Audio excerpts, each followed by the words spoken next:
Hi మన మిత్రులందరికీ price action Telugu ఛానల్లోకి స్వాగతం. సో ఈరోజు మనం అబ్జర్వ్ చేసినట్టయితే మార్నింగ్ నుంచి కూడా నిఫ్టీ అనేది చాలా చక్కగా స్టేబుల్గా ఉంది అండ్ చెప్పుకోవాలంటే కూడా పాజిటివ్గా మూవ్ అయిందని చెప్పేసి చెప్పుకోవచ్చు. ఈరోజు ఉన్న అన్ని సెక్టార్స్లో కూడా అవుట్ పర్ఫార్మర్గా నిఫ్టీ అనేది నిలబడింది.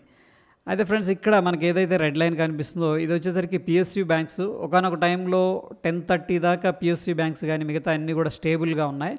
అక్కడ నుంచి సడన్గా ఏంటంటే పిఎస్యూ బ్యాంక్స్లో స్ట్రాంగ్ రికవరీ అనేది కనిపించింది. ఆల్మోస్ట్ ఏంటంటే మన నిఫ్టీకి పోటాపోటీగా లాస్ట్లో మెర్జ్ అవ్వడం మనం చూసాం.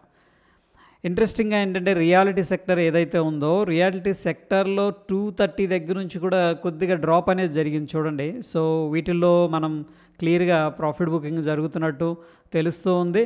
దాని తర్వాత మీడియా అండ్ మెటల్ మనం చూసుకున్నట్టయితే ఈరోజు మొత్తం కూడా అండర్ పర్ఫార్మర్గా ఉన్నాయి.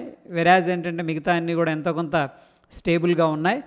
అండ్ ఆఫ్ కోర్స్ టాపర్ వచ్చేసరికి మనకి పిఎస్యూ బ్యాంక్ అని చెప్పేసి చెప్పుకోవచ్చు. ఇక గ్లోబల్ సెంటిమెంట్ అనేది ఒకసారి చూస్తే ముఖ్యంగా ఏంటంటే ఆఫ్ కోర్స్ నిఫ్టీ అనేది టాప్లో ఉంది.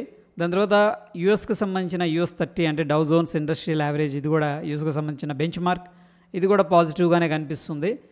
అయితే ఫ్రెండ్స్, ఇక్కడ మనం చూసుకున్నట్టయితే 12:30 తర్వాత ఏదైతే ఉందో క్రూడ్ ఆయిల్, ఈ క్రూడ్ ఆయిల్ ప్రైసెస్ అనేది షార్ప్గా రైజ్ అవ్వడం మనం గమనించాం ఇక్కడ.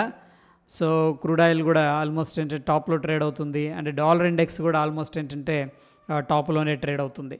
జనరల్గా ఈ యొక్క డాలర్ ఇండెక్స్ అండ్ నిఫ్టీ ఏంటంటే రెండు కూడా ఇన్వర్స్లీ కోరిలేషన్ అనేది కనిపిస్తుంది. అంటే ఒకటి పెరుగుతున్నప్పుడు ఒకటి తగ్గుతూ ఉంటుంది. బట్ ఎనీహౌ ప్రస్తుతానికి మనం చూసుకున్నట్టయితే నిఫ్టీ కానీ US30 కానీ యుఎస్ ఆయిల్ అంటే crude oil and dollar index అన్నీ కూడా టాప్లో ట్రేడ్ అవుతున్నాయి.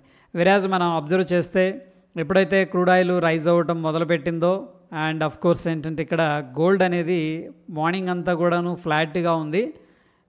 యూరోపియన్ మార్కెట్స్ టైం అనుకోవచ్చు మనం. అక్కడి నుంచి కూడా కొద్దిగా గోల్డ్ ఏంటంటే తగ్గుముఖం పట్టింది. ప్రస్తుతం అయితే కొద్దిగా వీటన్నిటితో కంపేర్ చేస్తే ఫ్లాట్గా లేదా కొంచెం నెగిటివ్గా అయితే ట్రేడ్ అవుతున్నట్టు క్లియర్గా తెలుస్తూ ఉంది.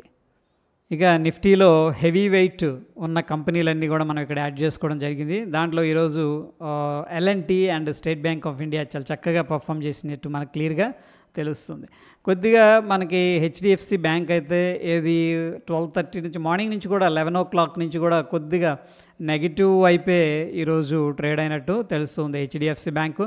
అండ్ ఆఫ్ కోర్సు ఐటీసీ కూడా ఏంటంటే అదే ప్యాటర్న్ని ఫాలో అయింది, కానీ మళ్ళీ 1:30 తర్వాత కొద్దిగా ఐటీసీలో రికవరీ అనేది కనిపించింది. ఎనీహౌ షో స్టాపర్స్ వచ్చేసరికి మనకి ఇక్కడ L&T, SBI, Infosys and TCS కనిపిస్తూ ఉన్నాయి. ఇక నిఫ్టీ ఓపెన్ ఇంట్రెస్ట్ అనేది మనం అబ్జర్వ్ చేసుకున్నట్టయితే దగ్గర దగ్గర ఏంటంటే 22,000 దగ్గర స్ట్రాంగ్ సపోర్ట్ ఉంది. మార్నింగ్ కూడా చెప్పుకున్నాం 22,000 దగ్గర.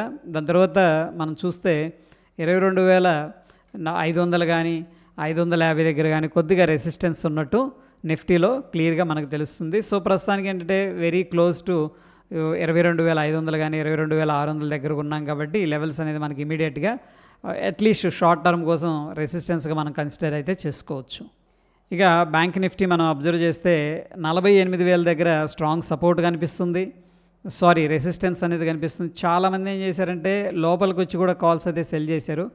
బట్ ఎనీహౌ ఆ లెవెల్ కానీ బ్రేక్అవుట్ అయిందంటే మనకి 48,500, స్ట్రాంగ్ సపోర్ట్ వచ్చేసరికి మనకి 47,500, దాని తర్వాత 47,000 దగ్గర రౌండ్ నెంబర్స్ అయితే కనిపిస్తూ ఉన్నాయి. ఇంట్రెస్టింగ్ పార్ట్ ఏంటంటే మార్కెట్ ఈ లెవెల్ అయితే క్రాస్ చేసింది అప్ సైడ్, బట్ స్టిల్ ఎవరైతే కాల్స్ సెల్ చేశారో వాళ్ళు స్టిల్ గేమ్లో ఉన్నారు. Very interesting day. సో ఇది ఫ్రెండ్స్ ప్రస్తుతానికి ఉన్న అప్డేట్స్. మరొక ఎపిసోడ్లో మళ్ళీ కలుసుకుందాం. Stay tune. ధన్యవాదాలు.